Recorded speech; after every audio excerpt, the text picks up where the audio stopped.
Hello විවස් මම ඔයාලගේ මොවන් ලංකා වෙලාවෙන් හවස 4 වෙද්දී තිබ්බේ අප්ඩේට්ස් ටික තමයි මම මේ වෙද්දී ගේන්න හදන්නේ ඔයාලා වෙනුවෙන්. මේ වෙද්දී වාර්තා වෙනවා සුප්‍රසිද්ධ ලාහෝර් ක්‍රිකට් ක්‍රීඩාංගණයටත් අද උදෑසන ඉන්දියානු one way killing drones කියලා කියනවා. මේවා මරාගෙන මැන්න ඩ්‍රෝන් ප්‍රහාරයක් එල්ල වෙලා තියෙනවා.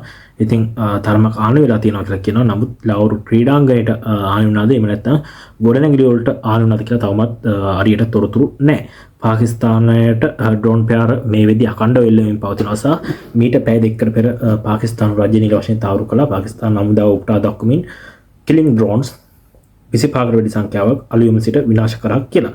ඒ වගේම ඉන්දියාව තාවුරු කරන ඉන්දියන් රජය මේ වෙද්දී තාවුරු කරනවා අපි පාකිස්තානයට ලොන්ච් කරා drones කියලා. මේ drones වල විශේෂත්වය තමයි මේවා one way. හරිද? ඒ කියන්නේ ගිහිල්ලා ආයෙන්නේ මොකද මේ යන drone එකම තමයි ප්‍රහාරකයා. ඉතින් මේ drones මරාගෙන මැන්න drones ඒ වගේ ටාගට් එකට වෙදිලා විනාශ වෙනවා. දැනට තියෙන තොරතුරු අනුව මේ drones ඔක්කොම වගේ විනාශ කරා කියලා නිල වශයෙන් කියපු 25ක් කියලා තියෙනවා මේ වෙද්දිය 25ක් විනාශ කරා කියලා තියෙනවා පාකිස්තානයේ විසින් පාකිස්තාන නමුදා නිල වශයෙන් නිවේදනය කරා 25 drones විනාශ කරා කියලා. මේ විනාශ කරපු ඔක්කොම ඉස්රායිලයේ නිෂ්පාදිත drones කියලා තමයි පාකිස්තානයේ කිව්වේ. ඉතින් පාකිස්තානෙත් එක්ක ඉස්රායිලට පොඩි ප්‍රශ්නයක් තියෙනවා. මේ ඉස්රායිලය කියන දේශය පිළිගත්තේ නෑ නිල වශයෙන්ම පාකිස්තානය. මේක නිසා කොහොමද පාකිස්තානය සහ ඉස්රායිලය අතර ගොඩක් හොඳ හිතක් නෑ. පළු දුන හිතක් තමයි තියෙන නිසා ඇතැම් අවස්ථාවල මේ වගේ දේවල් වෙලා තියෙන ඉන්දු පාකිස්තාන අර්බුදවලදී ඉරාන ඉස්රායිල ප්‍රශ්නයේදී මේ වගේ ලාවේදී මේ රටවල් දෙක කොහොමද එදිරිවාදින් විදිහට තමයි ඇසිරෙන්නේ. ඒ වගේම ඉන්දියා සෙබළුන් රැසකටත් දිවි අයින් වෙලා තියෙනවා කියලා තොරතුරු තියෙනවා. ඒ තමයි LOC කියලා කියනවා. මේ කියන්නේ line of control මේ ජම්මු කාශ්මීරයේ සහ ඉන්දු පාකිස්තානයේ ওই දේශීමවල දැකලා ඇති පෞගේ දින කීපේ Facebook එකේ වයිරල් වෙච්ච ෆොටෝ එකක් තිබ්බා. රාත්‍රී කාලෙට ඉන්දියන් බෝඩ් එකයි පාකිස්තාන් බෝඩ් එකයි ලයිට්ස් දාලා තියෙන විදිය ආලෝකමත් කරලා තියෙන ෆොටෝ එකක්. ඉතින් මේකේ දැන් මේ තත්ත්වය ඒ විදිහටම නැහැ. දැන් අවසාය වෙද්දී මේ කලාපෙම අඳුරුයි.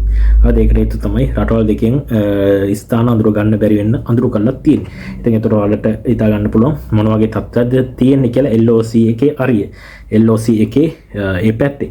ඉතින් මහා පරිමාණ ප්‍රයාරය සඳහා අවසර ලැබෙලා තියෙන මේ ඉන්දියා සෙබළුන් රැසකට දිවි අයිමේ කියන කාරණාව ගැන කිව්වොත් එම ඉන්දියා සෙබළුන් 40කට වැඩි සංඛ්‍යාවක් ඝාතනය කරා කියලා පාකිස්තානය කියනවා. නමුත් මේක ඉන්දියාව පැත්තෙන් තාරු කරලා නැහැ. කොහොම හරි කීප දෙනෙක්ව මේ ගිල්ල තිනවා කියලා සඳහන් කරනවා. ඉතින් ඒ වගේම මේ ඉන්දියා රජයේ තාවුරු කරලා තියෙනවා අලියම් සිට පාකිස්තානයේ හමුදා ඉලක්ක වෙත ඩ්‍රෝන් ප්‍රහාර එල්ල කළ බවට එමෙන්ම ලාහෝර් ඇති පාකිස්තානු ගුවන් ආරක්ෂණ පද්ධතිය විනාශ කළ බවද ඉන්දියාව පවසනවා. මම ඔයාලට පොඩි දෙයක් කියන්නේ තමයි මගේ Facebook account එකේ මම මේවට අදාළ වීඩියෝස් දාලා තියෙනවා. YouTube එක පිටින්ම ගෙඩි පිටින් ගෙනලා දාන්න බෑ. මොකද copyright claims වදින නිසා ඒක copyright strike එක නිසා මම මගේ Facebook account එකේ මේ තොරතුරු වලට අදාළ දර්ශන වීඩියෝස් කෙලින්ම දාලා තියෙනවා Facebook account එකේ. ඔයාලට පුළුවන් යට description එකේ තියෙන link එක ඔස්සේ ගිහලා මගේ Facebook එක follow කරලා videos බලන්න. ගොඩක් තොරතුරු දාලා තියෙනවා. මම විනාඩි 5න් පාට updates දෙනවා මේ යුද්ධයට අදාළව. ඉතින් කියන්න ඕනේ අද උදෑසන කාලේ පාකිස්තානයේ top profiles කියන්නේ security ආරක්ෂාව සම්බන්ධව ප්‍රධාන පෙළ නියෝජිතයන් සහ දේශපාලන නියෝජිතයන් සහභාගී වුණ විශේෂ සාකච්ඡාවක් තිබ්බා. මේකෙදී අපි retaliate කරනවා. එහෙම නැත්නම් අපි ඉන්දියාවට ප්‍රතිප්‍රහාරයක් දියත් කරනවා. බරපතල ප්‍රතිප්‍රහාරයක් දියත් කරනවා කියලා ඒක මතික තීරණයකට ඇවිල්ලා තියෙනවා. ඉතින් මේකත් එක්ක අපිට තීරණය කරන්න පුළුවන් ඉන්දියානු ඉන්දු පාකිස්තාන යුද්ධය බරපතල විදිහට ඇදලා යන්න පුළුවන් කියලා. ඒ තරම් නෙවෙයි ගොඩක් ගුවන් සමාගම් තමන්ගේ ගුවන් කටයුතු පාකිස්තානයට නවත්තලා තියෙනවා. ඉන්දියාවට නවත්තලා තියෙනවා. ඉන්දියාවෙත් එයාපෝට් 27කට වැඩි සංඛ්‍යාවක් වහලා තියෙනවා. ඉතින් කොමාරි අද රාත්‍රියේදී බෝධුට ඇටැක් එකක් වෙන්න පුළුවන් කියලා කියනවා පාකිස්තානය හරහා ඉන්දියාවට. ඒ වගේම කියන්න ඕනේ මේ ලාහෝර් වල තියෙන ගුවන් ආරක්ෂණ පද්ධතිය බිඳෙලුවා කියලා මේ වෙද්දී ඉන්දියාව නිල වශයෙන් කියන ඉන්දියන් රජය තමයි මේක තාවුරු කළේ. ඉන්දියාව තදුදේ ලොකු security meet up එකක් තිබ්බා. මේකෙදිත් සාකච්ඡා කරන්නේ පාකිස්තානෙන් එන ප්‍රහාර වලට අපිට ප්‍රතිචාර දක්වන්න ඕනේ සහ අපි ප්‍රතිචාරයක් දක්වන්න ඕනේ කියලා මුලින්. ඒ කියන්නේ ආයත් වතාවක් ඉන්දියාව ඔපරේෂන් සින්දු 2 කරන්න යන්නේ කියලා තමයි තොරතුරු තියෙන්නේ. ඉතින් ඉන්දියා අග්‍රාමාත්‍යවරයා උදේ සාකච්ඡාව රැස්ලා හිටියා එකතු වෙලා හිටියා කියලා කියනවා.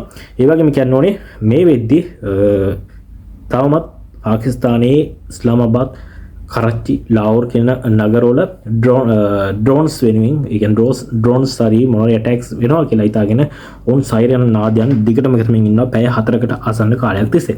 මේ තමයි දැනට ලංකාව වෙලාවෙන් හවස 4 වෙද්දි මම මේ වීඩියෝ එක රෙකෝඩ් කරද්දී ඇවිල්ලා තිබ්බේ අප්ඩේට්ස්. ඔයාලට පුළුවන් ඉදිරි පැය කිහිපෙදී තියෙන අප්ඩේට්ස් මගේ YouTube නාලිකාව ඔස්සේ මේ විදිහට බලන්න. මම වීඩියෝස් වීඩියෝස් පොටොස් දාන්න මේ වීඩියෝ එකේදී මොකද කොපිරයිට් එන නිසා මගේ Facebook account එකේ මේ තොරතුරු වලට අදාළ වීඩියෝස් පොටොස් අප්ලෝඩ් කරලා තියෙනවා. එන හැමෝටම ජය. තවත් වීඩියෝ යලි තමයි මම Facebook එකේ ඉන්නවා. link එක යට description එකේ දෙනවා. news ඕන කට්ටිය follow පාරක් දාලා බලන්න. හැමෝටම ජය.